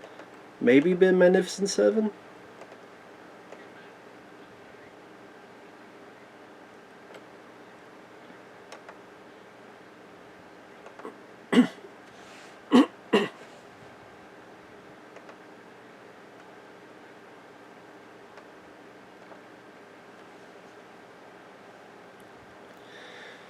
Doing decent camera work, not totally advanced, but nice pans and swirling around little bits to get it accomplished what needs to be done.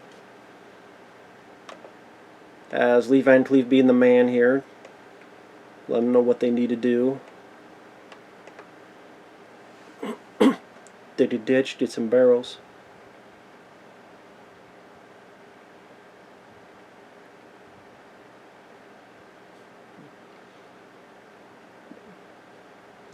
Did that ditch, get faster, get faster.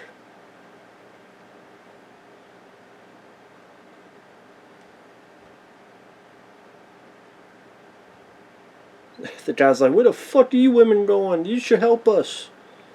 Get back here and dig this ditch too, god damn it. Fuck this. Thought they're about ready to leave. Fuck this, I'm not digging anymore then. Why don't you dig, Lee Van Cleef? Fuck, I ain't digging. You dig it.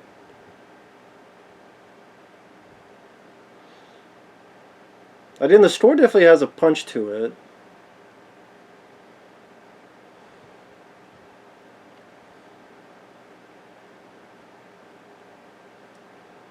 Burn these suckers, yeah.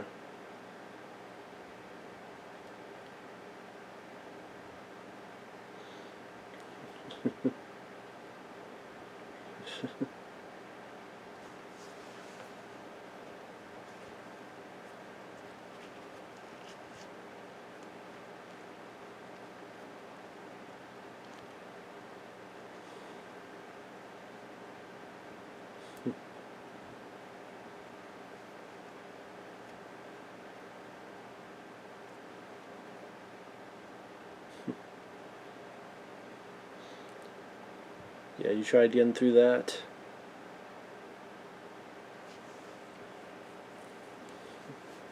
Don't fall down, guy.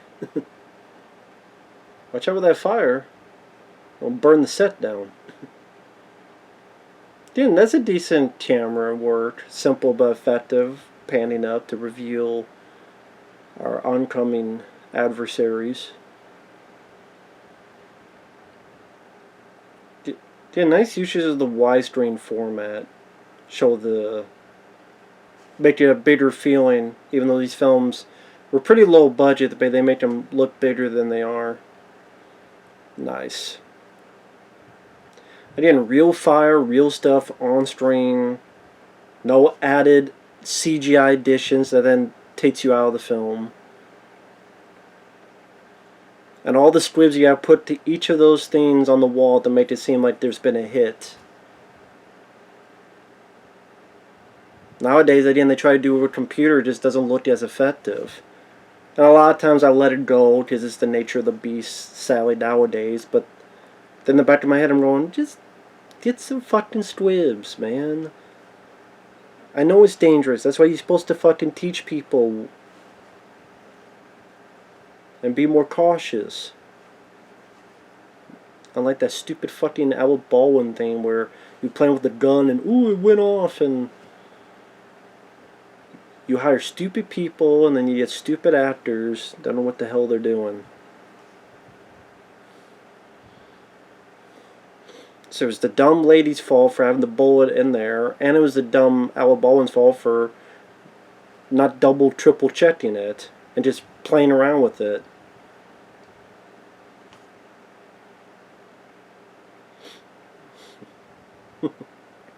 I take care of business.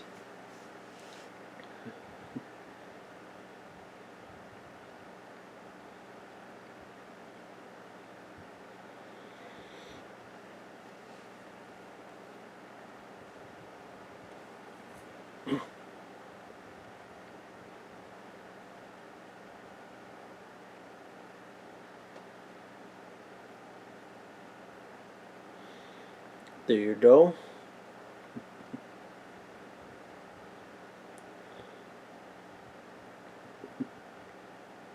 Don't go in there.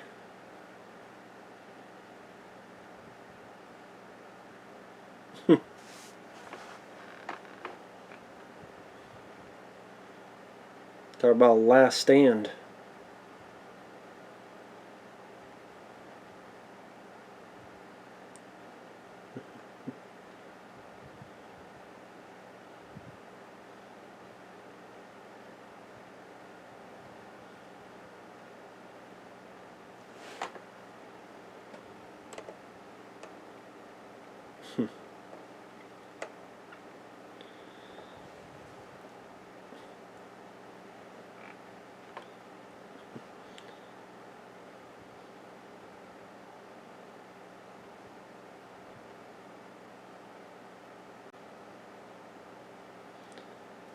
Surprised they don't try to go in there with how many people they have. They got a lot of people still out there.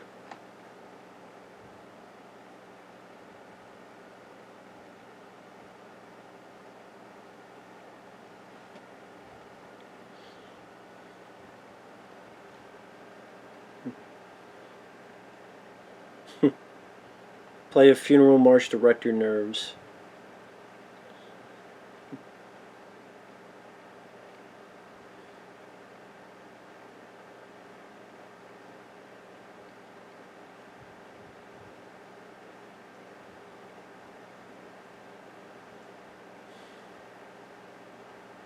The bastards. Somebody's going to notice.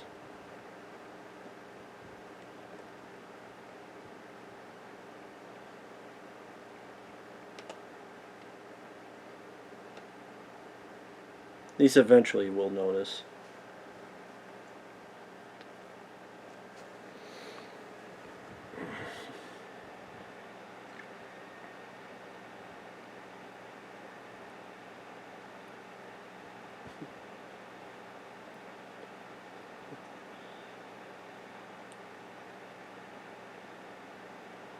Coming down and try to get me here. Glad I don't have a damn machine gun.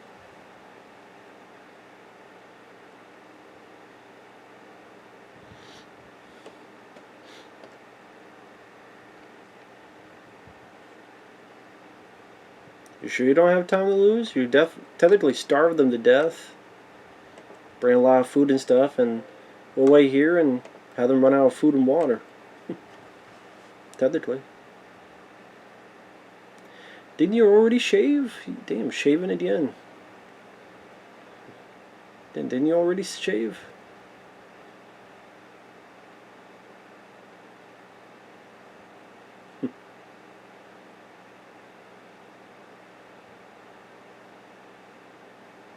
Ah, the necklace there.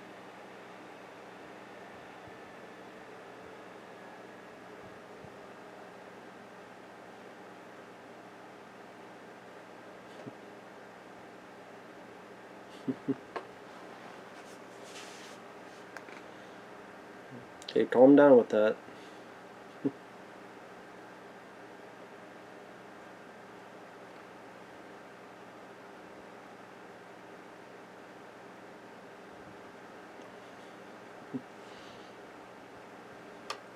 Again, I could probably say I saw this coming because of the fact that he was determined to help this guy, even though he barely knew him. It was a guy that you never saw his face, so there'd be some kind of payoff to that. And who else was it going to be for that payoff? There's a reason they don't show his face. Again, there's a reason for that.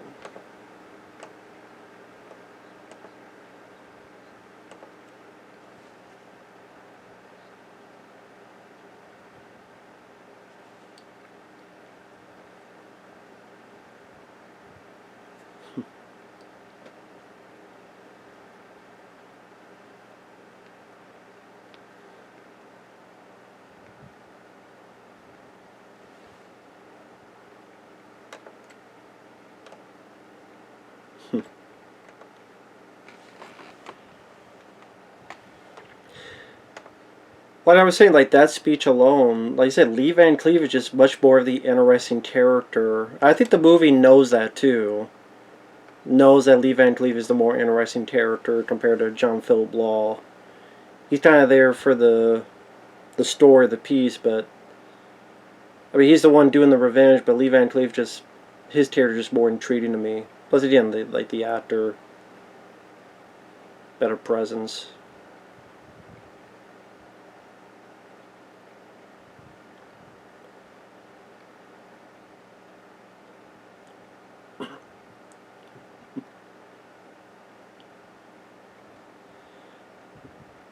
Hopefully, make sure you got enough bullets.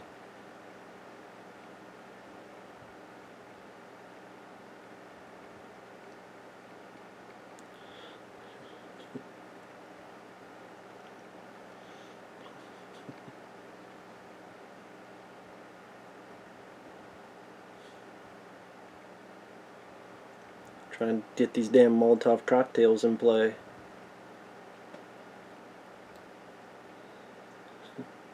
Too bad he had no guns to shoot through the wall. Pew, pew.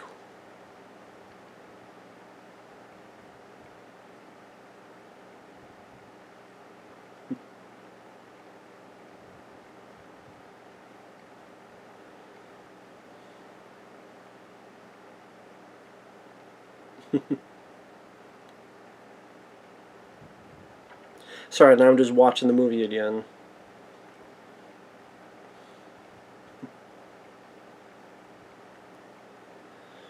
That was a nice tuck and roll there.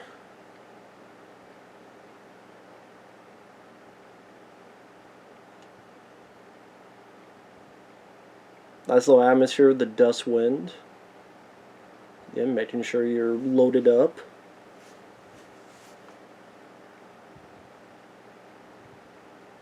Peekaboo.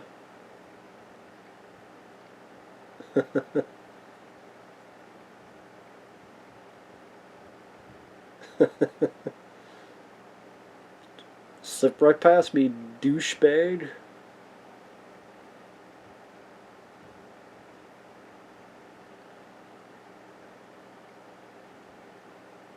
Good shot. Speaker going through, maybe not the wall, but definitely through the door. Good shot.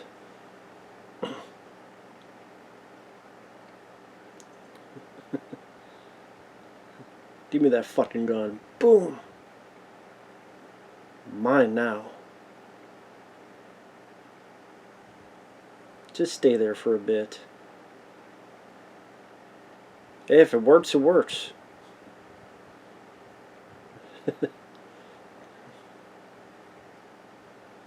See, don't go be... I don't know why I didn't keep the rifle. Got him.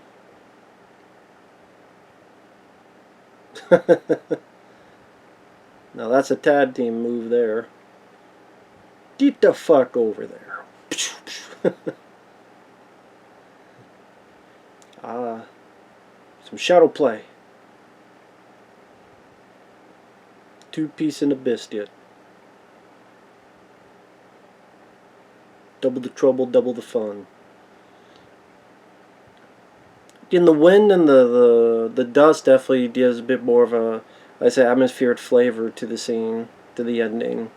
It's a nice touch, instead of making it just a plain, ordinary day.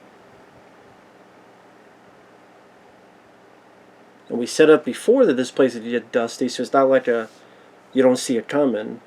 Again, we built it up before, seeing that when John Phillip came into town, and now we replay it here to show that this is a common thing that happens in this area. Happened before, of course it'll happen again, and so our good guys will use it to their advantage. Yep, waste your bullets.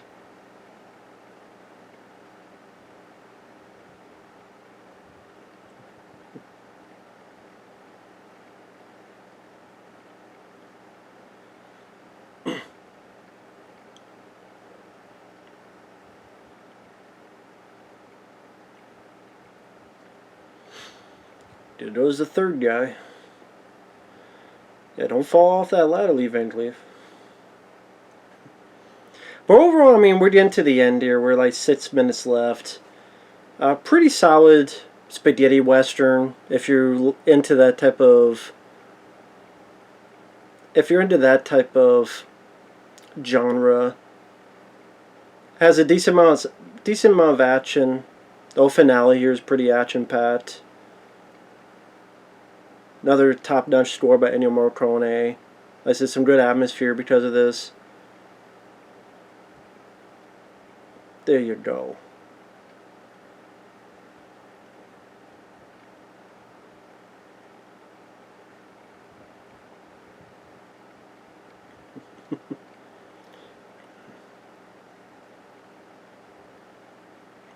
There you go.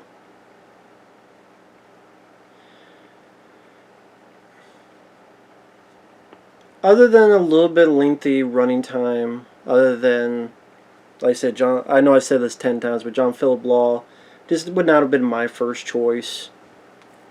Yeah, I don't know who the right age-wise was around at that time. Eastwood, it would seem like just another fistful of dollars type of movie. And Bronson would kind of play that in Once Upon a Time in movie after this.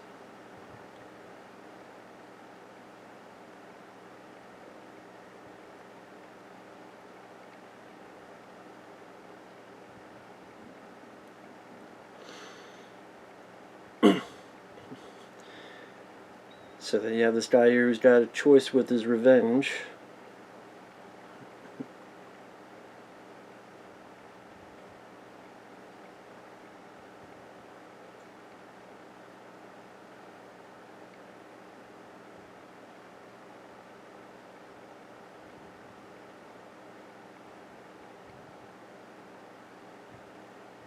He said he wasn't going to run away.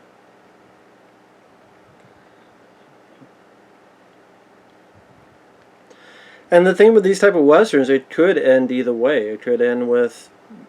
That's the thing with spaghetti westerns. You're not sure exactly how it could end. Just that there's some that are very nihilistic. And I thought that the Hateful Eight... Again, that's kind of, I guess, the ending it was going for, it seemed. At least to me it seemed that way. Although to be honest, none of them seemed like good people, so you could say that wasn't the case, but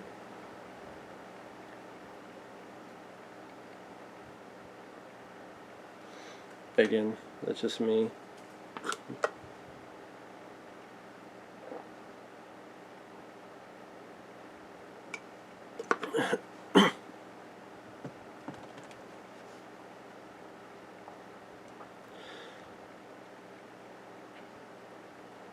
This is sort of a, in a way, a final judgment of Lee Van Cleef, what he would do.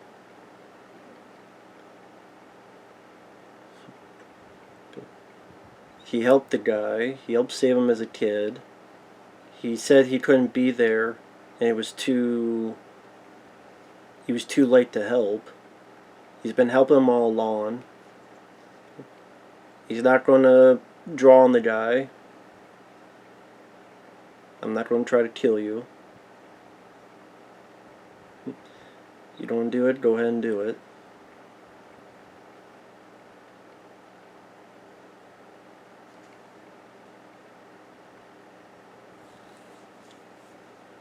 One more last guy.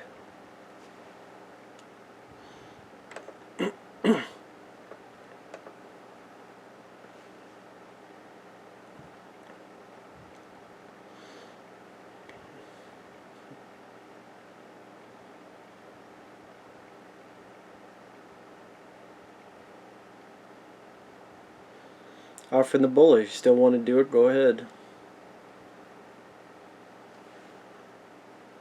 Nice piece of script writing without dialogue. Like, here's a bullet. You want to still do it, go ahead. And the guy ignores it, saying, you know what, my revenge is done. Didn't have to over-explain it. Didn't have to overdo it. You did enough just from a gesture. I meant what I said. I'm not going to run away. He's like, you know what? I don't know how many times you need to prove it, but you're not that evil of a guy. My job is finished.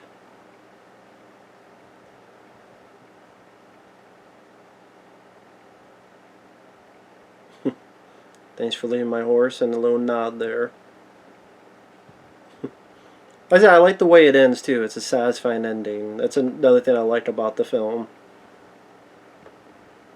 And technically, if Lee Van Cleef goes, if there's any of that money left, he can grab that money and, you know, more than his 15,000.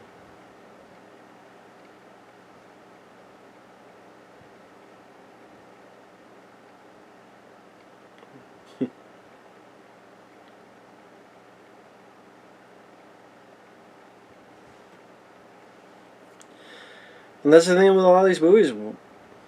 When it's over, it's flat out over.